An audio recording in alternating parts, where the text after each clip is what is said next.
Kalvakuntla Taraka Ramarao alias డ్రామారావు ఈరోజు ఒక frustration కి లోనై హైకోర్టుకి పోయిండు ఊరట లభిస్తుందని లభించలే, సుప్రీంకోర్టుకి పోయిండు అక్కడికి వెళ్ళి కూడా ఊరట లభించలే. ఆ ఫ్రస్ట్రేషన్ మరింత ఎక్కువైపోయి మతిస్థిమితం కోల్పోయి ఏం మాట్లాడుతుండో అర్థం కాకుండా ఏది పడుతుంది మాట్లాడుతుండో. అసలు నిజంగా నీకు తెలంగాణ రాష్ట్రం పట్ల గానీ హైదరాబాద్ పట్ల అభివృద్ధి పట్ల నీకు చిత్తశుద్ధే ఉండింటే ప్రొసీజర్ ప్రకారంగా చేయాల్సిన స్కీమ్ ని ప్రొసీజర్ ప్రకారంగా కాకుండా లోపాయిక ఒప్పందాలు చేసుకున్నామనే ఒక ఆరోపణలు నీపైన వచ్చినప్పుడు దానిపైన స్పష్టత తీయాల్సిన ఒక బాధ్యత గల పదవిలో ఉన్న నీపైన ఉంటుంది. అవన్నీ పక్కన పెట్టి ఈరోజు కుటుంబాల గురించి మాట్లాడుతున్నాం. బావబామర్దులు మీరు ఇద్దరు కలిసి ఇరిగేషన్ లో ఎన్ని స్కాములు చేశారో నీకు గుర్తులేదా? లేదా హైదరాబాద్ చుట్టుపక్కల రంగారెడ్డి మేడ్చల్ జిల్లాలో అడ్డగోలుగా జియోలు ఇచ్చి ప్రభుత్వ భూముల్ని ఏదైతే సంబంధించి ప్రైవేట్ రంగానికి బిల్డర్స్ కి కట్టబెట్టి దోచుకున్న విషయాల్ని మీరు మర్చిపోయినరా? మీరు చేసిన అక్రమాలకి ఈ రోజు కొంతమంది ఐఏఎస్ ఆఫీసర్లు పడుతున్న ఇబ్బందులు మీ కళ్ళకి కనబడతలేవా?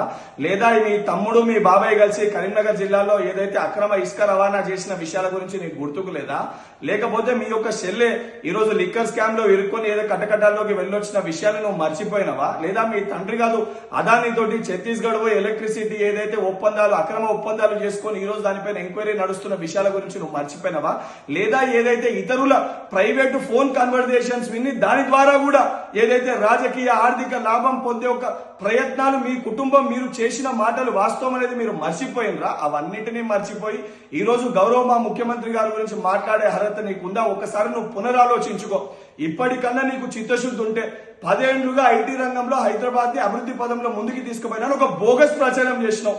ఆ ప్రచారం అంతా ఈ రోజు తిప్పి కొడుతూ ఒక్కొక్కటిగా నువ్వు చేసిన అవినీతి చిట్టాలు ఏ స్కీమ్ తీసుకొచ్చినా ఒక స్కామ్ ద్వారా ఆలోచించి స్కీమ్ తీసుకొచ్చిన అనే విషయాలు ఈ రోజు బయటికి వస్తుంటే ఏది పడితే మాట్లాడుతున్నావు. ఇప్పటికన్నా నీ డ్రామాలు ఆపి ఏసీబీ విచారణలో నువ్వు మొత్తం కూడా సహకరించి నిన్ను నువ్వు ప్రూవ్ చేసుకొని తర్వాత బయటకు వచ్చి మాట్లాడు తప్ప ఇటువంటి డ్రామాలు ఇటువంటి నాటకాలు ఆడితే తెలంగాణ సమాజం నిన్ను గానీ నీ కుటుంబాన్ని గానీ నమ్మే పరిస్థితి లేదని మరొకసారి గుర్తు చేస్తున్నా.